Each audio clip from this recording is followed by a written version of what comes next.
तो सर इसमें ना संबंधा का कोई ना ऑप्शन तो नहीं है ना? तो ऑप्शन अभी नहीं बनाया था, बस ऐसे आप लोग से पूछ रहा था। ठीक है, तो एक ऑप्शन मान लीजिए कोअपी ना।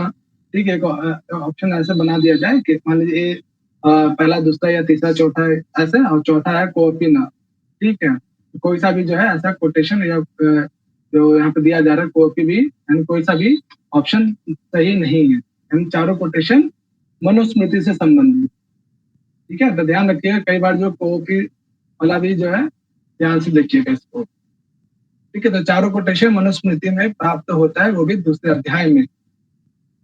ये 1 से लेकर 25 नंबर के कोटेशंस के बीच में सारे आपको मिल जाएंगे। क्लियर है ये चीजें? भैया क्लियर। तो ध्यान रखिएगा, देखने में लगेगा कि ये तो है ही नहीं। ठीक है, लास्ट वाला वो प्रमाण की वजह से थोड़ा कंफ्यूजन हो गया कि हाँ। ठीक है, तो ऐसे कोटेशंस को भी बारीकी से देखिएगा, और दूसरे अध्याय में बहुत ज्यादा आपको फैक्ट चीज मिलेगा, बहुत ज्यादा है उसमें। ठीक है, मुझे लगता है कि ज्यादा सबसे मेहनत आपको वहीं पर करना पड़ेगा, दूसरे अध्याय में ही। बहुत सारे जो है अलग अलग वर्णों के लिए अलग अलग विषय वस्तु सब चीज वहाँ पे दिया गया। चलो अगला जो है यहाँ पे, हाँ, कौन बताएंगे इसमें? आंसर नहीं बताना, बस अपना नाम बताइएगा और इसके भाव। मैं बताऊंगा भैया। अव्वल है, संगीता है, छपिकुल है, और कौन है? खुशबू, नेहा, निधि, आप लोग? हाँ, बताओगे निधि? आंसर पता है, उसका भावार्थ भी बताना है। नहीं सर, मुझे नहीं पता। अच्छा, हाँ, तो क्या इसका मीनिंग है, कुछ आइडिया? हाँ मुझे है भैया। प्रबल का है। मुझे भी पता है सर मुझे पता है। हाँ, नेहा, खुशबू, आप लोग में से कोई? हाँ आंसर पता है, नदियों के बारे में है, तो ब्रह्मवर्त है, ब्रह्मावर्त। नदी है ये, ब्रह्मावर्ती है, देश है? देश है। देश है ना ये? हाँ, देश है। हाँ, क्या इसका क्या भावार्थ है? यहाँ पे जो कोटेशन जो दिया जा रहा है, ये कोटेशन किस देश के विषय में वर्णन करता है, क्या मतलब है? चलो प्रबल बताओ। इसमें बताएगा कि सरस्वती और जो दृशद नदियां हैं वो देव नदियां हैं, और उनके मध्य में जो देश बसा हुआ है उसका नाम ब्रह्मावर्त देश है। हाँ, तो ठीक है, ये जो है कोटेशन सरस्वती नदी और दृश्यवत नदी जो है, इन नदियों के मध्य में, अंतरम, इन नदियों के मध्य में जो भी देश स्थित है, देव निर्मितम, देवताओं के द्वारा निर्मित है, ऐसा मनुआचार्य कहते हैं, वो देश कहलाता है। कौन सा देश? ब्रह्मावर्त है। एग्जाम में जो है ब्रह्मवर्त भी होगा, तो बारीकी से ध्यान से, यहाँ ब्रह्मावर्त है ना कि ब्रह्मवर्त। ठीक है, ध्यान रखिएगा।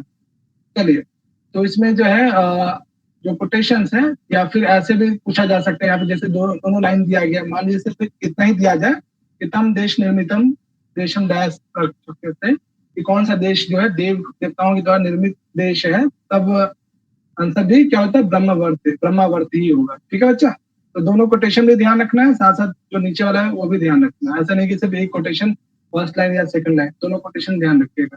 जो देश के विषय में वर्णन है, चाहे ब्रह्मावर्त हो, मध्य देश हो, आर्यावर्त हो, मलय देश की बात की जा रही हो, ठीक है, या इससे संबंधित और जो विषय वस्तु है उससे संबंधित चीजों को ध्यान रखिएगा। ठीक है, क्लियर है चीजें? कोई समस्या? आगे समझ में? आगे चलो अगला जो क्वेश्चन है ये भी देश से संबंधित है। चलो ये कौन बताएंगे और उसका क्या मीनिंग है एग्जैक्ट? हाँ,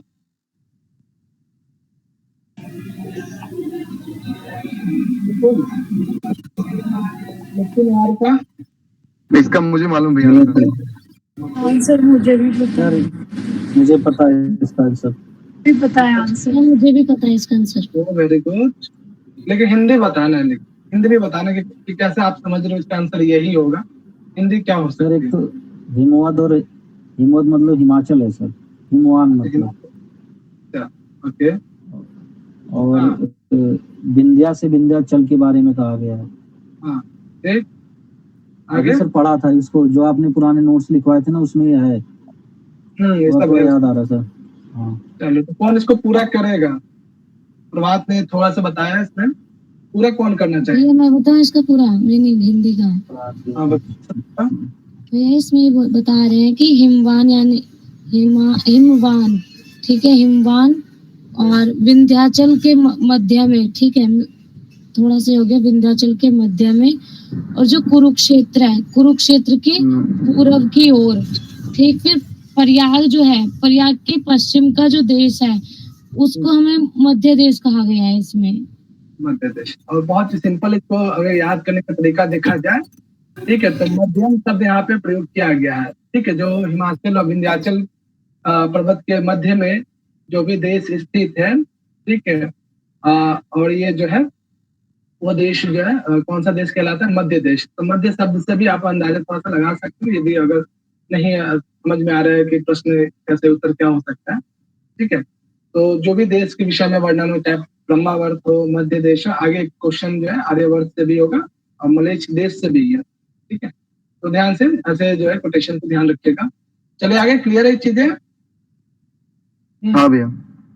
चलो आगे देखो, यहाँ पे अगला एक और है कि मुझे लगता है कहीं ना कहीं आपने भारतीय संस्कृति में पढ़ा भी होगा, ये कोटेशन मिला भी होगा। यदि आपने भारतीय संस्कृति पढ़ा हुआ तो इसमें कोटेशन मिला होगा।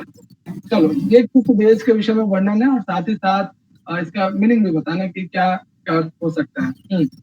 हाँ, इसका मुझे मालूम भैया। जो भी आंसर पता है। बताओ लक्ष्मी, क्या है इसका? इसका आर्यवर्त है। आर्यवर्त है, ठीक है। मीनिंग क्या है इसका? क्या ये कहना चाहता है? कैसे समझा कि ये आर्यवर्त पूर्व और पश्चिम में समुद्र। हाँ, वेरी गुड। आगे? और तयोर अवंतरः गिरयो। हिमाचल से हिमाचल और सर, और भैया जो इसमें अभी जो विंध्याचल और हिमाचल के मध्य जो भाग है, हाँ, वो आर्यावर्त कहलाता है। हाँ, ठीक है। तो पूरे समुद्र यानी पूरब से लेके दक्षिण पश्चिम तक पूरा जो है, ठीक है, बीच में मध्य भाग जो है हिमाचल का हो, ऐसा देश जो है आर्यवर्त कहलाता है। तो कम से कम ये 3 जरूर ध्यान रखिएगा। आगे और भी बहुत सारे देश के विषय में वर्णन है, ब्रह्मवर्ती देश भी है, उसमें आगे मिलेगा आपको। ये कुछ इंपॉर्टेंट कोटेशन है, आप अपने स्तर पर भी इसको देखिएगा थोड़ा सा कि अलग अलग देश का क्या लक्षण दिया गया है और कई बार प्रश्न पूछा गया है। रिकॉर्डिंग ऑन है?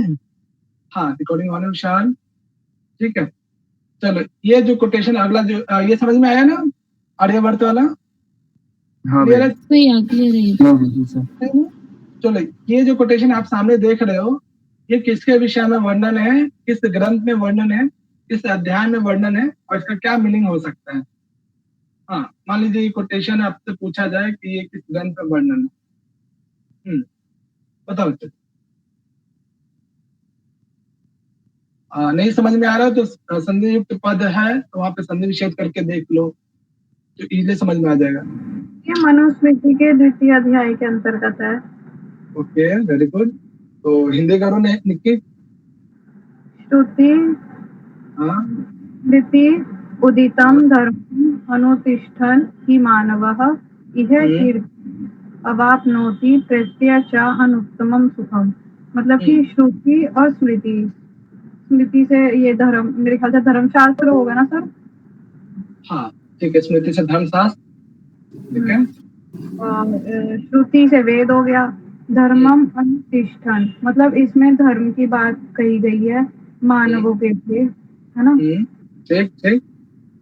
यह कीर्ति, मतलब इसको जो पढ़ता है या फिर इसको जो अपनी लाइफ में अप्लाई करता है, जो भी ये श्रुति और धर्मशास्त्र में लिखा हुआ है, यह इस श्लोक में कीर्ति कीर्ति मतलब कि उस प्राप्त होती कीर्ति को प्राप्त करता है, एवं अनुत्तमम सुखम, और ऐसा उत्तम सुख प्राप्त करता है जो और कहीं नहीं है। प्रेत्य का मतलब याद नहीं आ रहा सर।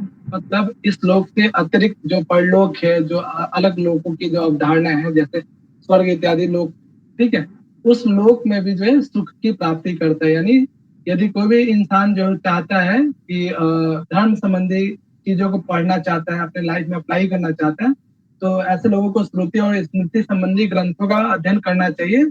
ऐसे लोगों को यह लोक यानी पृथ्वी लोक पे कीर्ति की प्राप्ति, यश की प्राप्ति तो होती है, साथ ही साथ स्वर्ग लोक में प्राप्त होने वाले सुख की भी प्राप्ति होती है। ऐसा यहाँ पे द्वितीय अध्याय में मनुस्मृति में कहा गया। बहुत बढ़िया निक्की, ठीक है। तो चीजों को जो है भावार्थ अर्थ में भी चीजें पता होना चाहिए कि ये इसका क्या मीनिंग हो सकता है, और या फिर नहीं आता है तो शब्द विशेष को देखो बहुत सारे शब्द ऐसे हैं जो आपने हिंदी में भी यूज करते होंगे, लौकिक व्यवहार में भी यूज करते हैं, तो उससे जो है हिंदी करके आप काफी हद तक उसके भावार्थ को समझ सकते हैं कि क्वेश्चन क्या कहना चाहता है। ठीक है, ये कुछ क्वेश्चन है, इसके अतिरिक्त अभी और भी बहुत सारे क्वेश्चन हैं इसमें। चलो, चीजें समझ में आई, ये वाला चीजें जो भी हम लोगों ने डिस्कशन किया। कोई समस्या यहाँ? जी भैया। चलो देखो बच्चा, आगे देखो यहाँ पे। चलो, ये क्वेश्चन कौन बताना चाहेंगे, और ये क्वेश्चन जो है भावार्थ क्या है? बताना मैंने ये हाँ, सब युगीय देश का संबंध में बोला। इसका आंसर मुझे मारा भैया। ओके, क्या है मतलब? बी होगा आंसर। कृष्णो सर, मतलब जहाँ पे कृष्णो सर मेघ को उसको फ्रीडम, मतलब फ्रीडम में विचरण कर सकता है, मतलब स्वाधीन में विचरण कर सकता है, वही यज्ञों का देश है।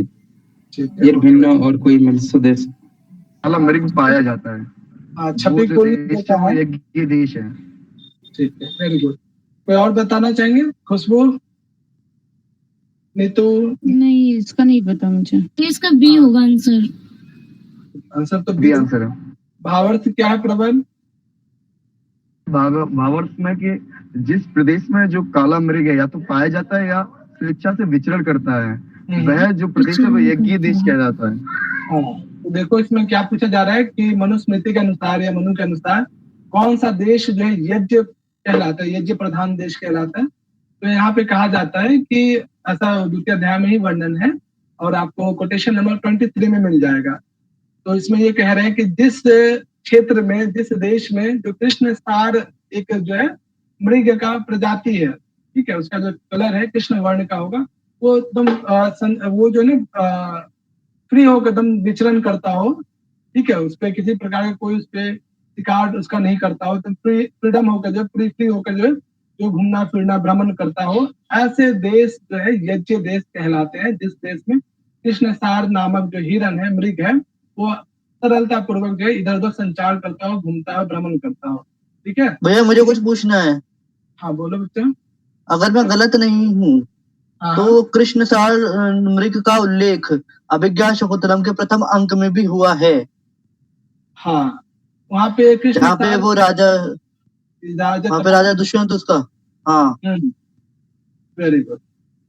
तो ये वही है ना?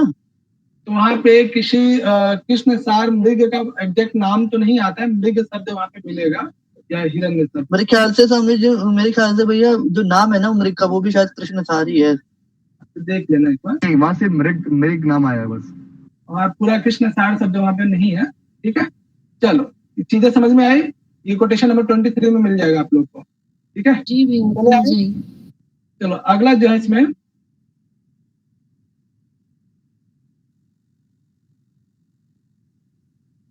चलो ये भावार्थ क्या है इसका, और ये कहना क्या चाहता है क्वेश्चन, कौन बताना चाहेंगे? भैया मैं बताऊं? रुको, हाँ सुजाता, बिल्कुल शांत हो, पढ़ा नहीं। चतुर्विधम। चतुर्वेद हो सकता है। क्या अर्थ है इसका? क्वेश्चन क्या पूछ रहा है यहाँ पे?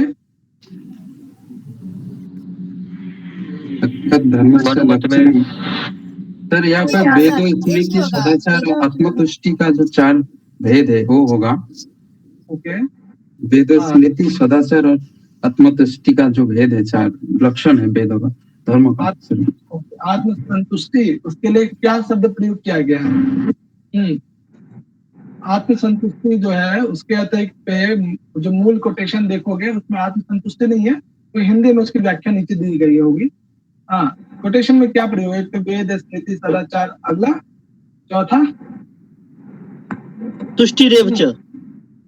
तुष्टि रेव च, नहीं कुछ और शब्द है उसमें।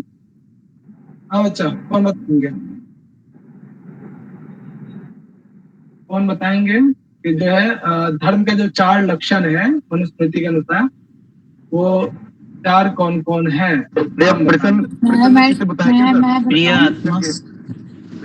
बताया। हेलो, हाँ बताओ। जो चौथा लक्षण है ये प्रश्न चित्त करके कुछ बताया गया है। प्रश्न मैं बताऊं। हेलो, आपको आवाज आ रही है? बताइए। यहाँ पे प्रियात्मन ऐसा कुछ था, मतलब प्रियात्मन प्रियात्मन स्वस्य प्रियतमात्मन। ठीक है, वेरी गुड। तो जो उसमें कोटेशन नंबर आपको 12 में मिलेगा, ठीक है, उसमें जो है क्रमबद्ध तरीके से जो भी दिया गया है, वेद है, स्मृति है, सदाचार इत्यादि, क्रम से याद कीजिएगा और एग्जैक्ट जो शब्द है वहाँ पे, ठीक है, जो शब्द प्रयोग किया है वो तो याद होना ही चाहिए, हिंदी में उसको देख लीजिएगा। ठीक है, जैसे कल हम लोगों ने एक शब्द देखा था ना, उत्तरायण के लिए एक अन्य शब्द भी प्रयोग किया गया था मनुस्मृति में, 67 नंबर क्वेश्चंस में 1.67 याद आ रहा है, जो कल हम लोगों ने डिस्कशन किया। जी भैया। उद्गायनम उद्गायनम उद्गायन उद्गायनम या उद्गायनम, उद्गायनम है, ठीक है, उद्गायनम उद्गायन ठीक है। तो मूल कोटेशन ध्यान रखिएगा, प्रयासी शब्द अगर जानते हैं तो अच्छी बात है, लेकिन साथ ही साथ मूल जो शब्द है उससे भी, ठीक है। इस हिसाब से मनुस्मृति के अनुसार जो है धर्म के कितने लक्षण हैं, 4 हैं, और चारों को कोशिश कीजिए क्रम से याद करने के लिए। तो जहां पे भी किसी का भी एक या एक से अधिक भेद जैसे आपको दिखाई देता है तो कोशिश कीजिएगा उसे अरेंज फॉर्म में याद रखने की, ठीक है, क्योंकि जितने भी क्वेश्चन अब तक पूछे गए हैं 2019 से, आप देखेंगे कि अरेंज करने का जो है बहुत ज्यादा पूछा जा रहा है, ठीक है। चीजें क्लियर है, ये कोई समस्या? ये सब भैया। चलो आगे चलते हैं इसमें। चलो ध्यान से देख लो, ये बताओ इसके संदर्भ में कहा जा रहा है।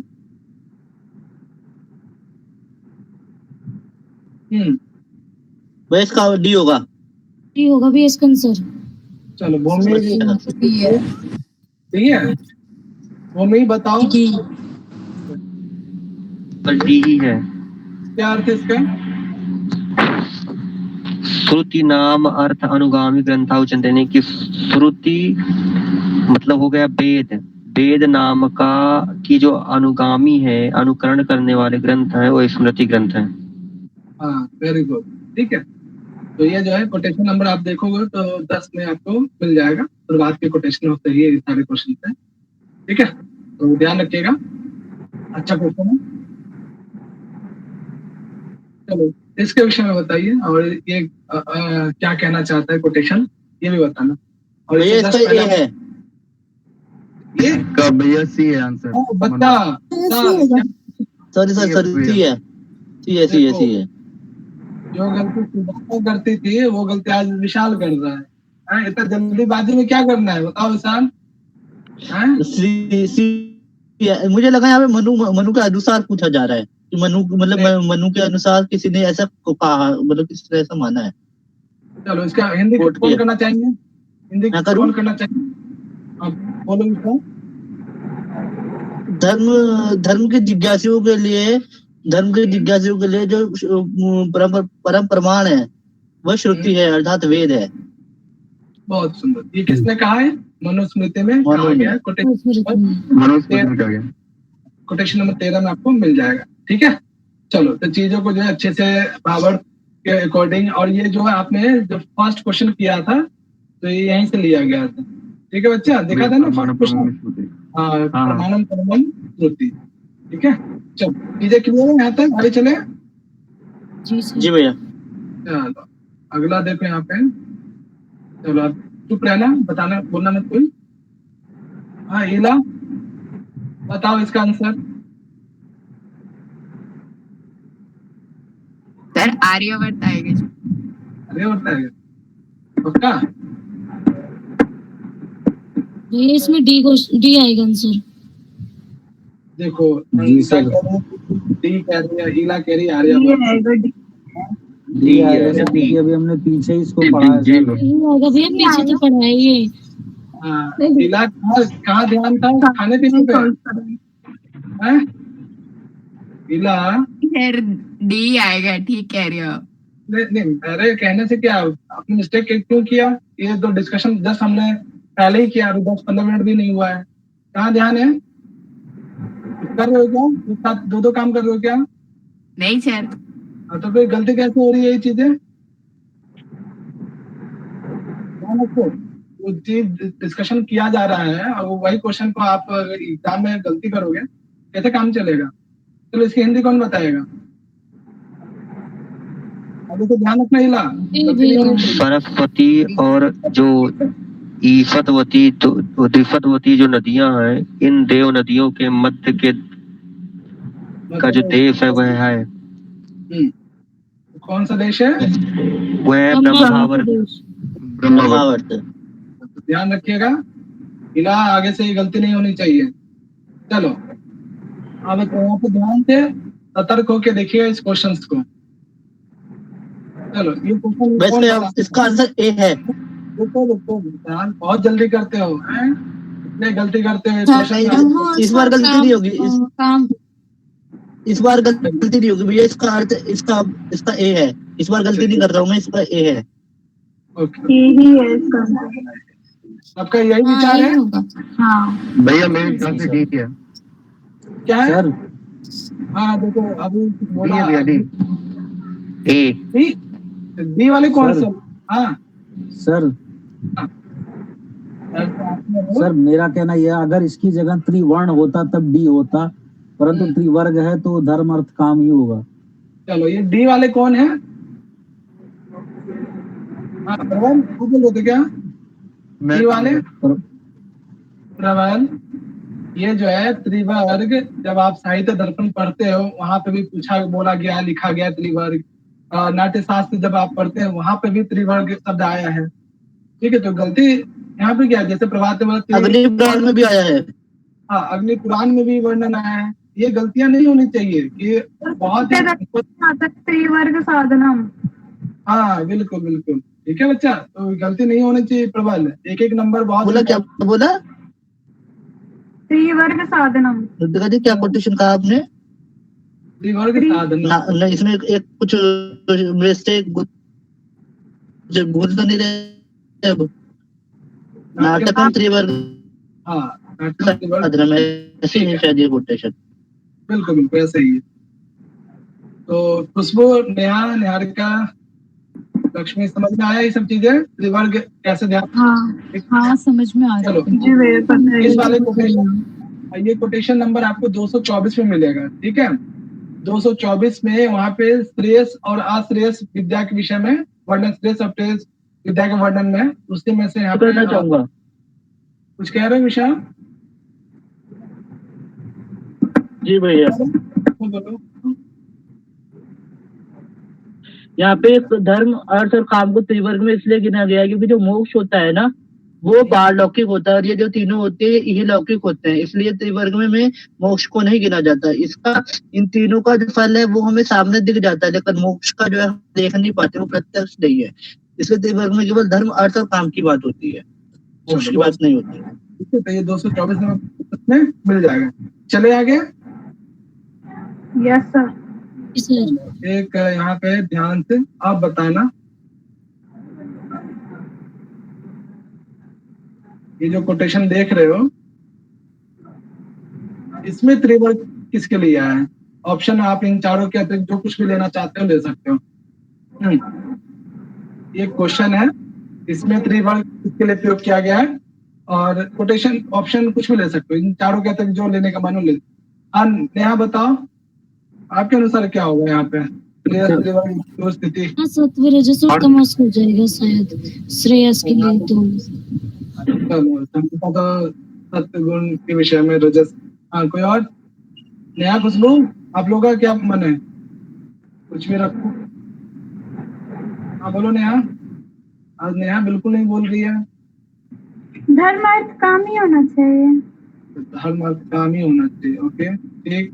और खुशबू, दीपिका, लक्ष्मी, आपको क्या?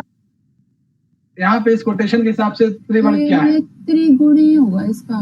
श्रेयस का 3 गुण। हाँ सत्व रजस तमस।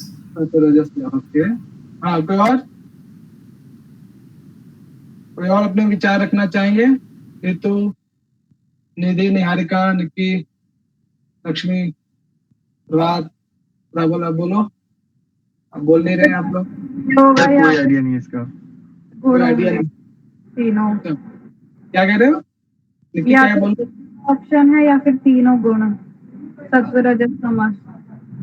तो बच्चा ऐसे पूछ दिया जाए या फिर ये कोटेशन के साथ पूछ दिया जाए, आंसर वही है, धर्म अर्थ काम।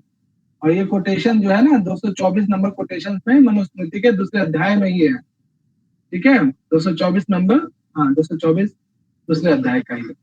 तो ये पूरा कोटेशन ना देकर सिर्फ और सिर्फ त्रिवर्ग लिखा गया था यहाँ पे, जो 2016 में पूछा गया था, ठीक है बच्चा।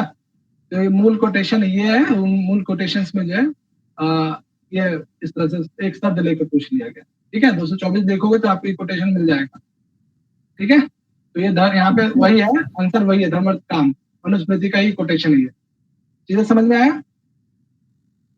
जी सर, समझ आया। जी भैया। चलो आगे अगला क्वेश्चन। अभी तो बहुत सिंपल है, मुझे लगता है यदि 16 संस्कार आप लोगों को पता होगा, भारतीय संस्कृति में भी पढ़ना है और मनुस्मृति में पूरा दूसरे अध्याय में पूरा संस्कार के बारे में वर्णन है। तो संस्कार से संबंधित जितने भी फैक्ट चीज दी गई है ना, उसे आप लोग याद कर लीजिएगा कि अलग अलग वर्णों में संस्कार, कौन सा संस्कार कब होता है, ठीक है। मौंजी इत्यादि जो अलग अलग जो धारण करते हैं, अलग अलग वर्णों के लिए अलग अलग होता है, वो सारे फैक्ट याद कर लीजिएगा। दूसरा अध्याय में सबसे ज्यादा आपको लगेगा फैक्चुअल चीज आपको मिलेगा, ठीक है। चलिए इसका आंसर बता दीजिए, इसका क्या आंसर होगा? कौन देगा आंसर? कोई भी ए है इसका आंसर। हाँ, चलो बहुत सिंपल है, इसमें मैं ज्यादा डिस्कशन नहीं करूंगा। बस ये संस्कार संबंधित जो चीजें, इसका अर्थ है भैया, इसका अर्थ है ये कि ब्राह्मणों का जो उपनयन काल है, वो उपनयन काल क्या होना चाहिए? तो गर्भ के 8वें वर्ष, मतलब जब बच्चा जन्म ले ले तो उसके 8वें वर्ष में उसका उपनयन संस्कार हो जाना चाहिए। चलो ठीक है, सिंपल चीज है। चलो ये क्वेश्चन है कि मनुस्मृति के अनुसार पाक यज्ञ कितने हैं और कौन कौन से हैं? 4 है। 5 वाले कौन है? 5 वाले? जी भैया मैं, मुझे लगा ये पंचमहायज्ञ की बात हो रही है। पंचमहायज्ञ मैं भी सोच रहा था। 4 है सर, विशाल, प्रभात, प्रबल, जल्दीबाजी नहीं नहीं भैया 4 ही बताया था मैंने, 4 है भैया। प्रबल 4 के। देखो यहाँ पे पाक यज्ञ, महायज्ञ की बात नहीं की जा रही है, ठीक है। तो कितने होते हैं पाक यज्ञ मनुस्मृति के अनुसार? 4। कौन कौन से होते हैं भैया? नाम बताओ, कौन बताएंगे? 4 तो होते हैं, बिल्कुल सही बोला। मैं बताऊं? कौन कौन? हाँ कुछ बताइए। देव यज्ञ, नृयज्ञ, पितृयज्ञ और अतिथि यज्ञ। ये तो पंचमहायज्ञ हो गए। 5 का 4 ही तो उन्होंने नाम दिया। यही 4 नहीं ये 5 महायज्ञ होते हैं, क्योंकि इसमें ना इन्होंने 4 का ही नाम लिया है। सर एक बार फिर से लेने के लिए कहिए। हाँ सुश्रो जी बताइए क्या पूछते हैं? देव, नृ, पितृ और अतिथि। हाँ 4 ही हैं। और इसमें ब्रह्म यज्ञ कौन गिनेगा उससे पहला? शान सुनो जी, इसमें जो है मनुस्मृति के जो 86 नंबर कोटेशन देखोगे तो उसमें, ठीक है, 4 प्रकार के पाक यज्ञ हैं, ठीक है।